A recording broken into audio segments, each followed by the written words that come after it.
Back to news. టీటీడీలో రాజకీయ కార్యకలాపాలు ఆగిపోవాలని, ముంతాజ్ హోటల్ నిర్మాణాన్ని ఆపివేయాలంటూ బీసీవై పార్టీ అధ్యక్షుడు రామచంద్ర యాదవ్ డిమాండ్ చేశారు.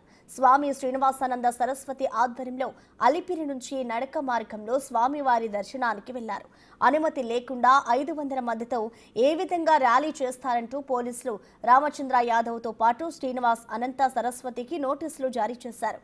దీనికి సంబంధించిన వివరాలు మా ప్రతినిధి దామోదర్ అలిపిరి నుంచి అందిస్తారు.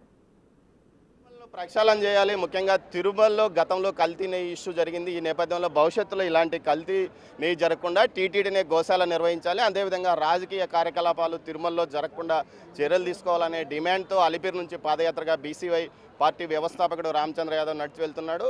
అసలు మీ డిమాండ్ ఏమిటి?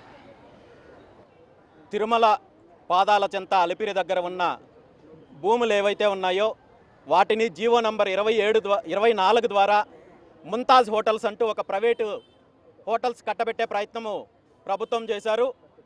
దీన్ని వెంటనే విరమించుకొని ఈ స్థలాన్ని స్వామివారి భక్తుల సేవకు వినియోగించుకోవాలని చెప్పి గతంలో అనేక రకాలుగా పోరాటం చేసినా ప్రభుత్వం పట్టించుకోలేదు.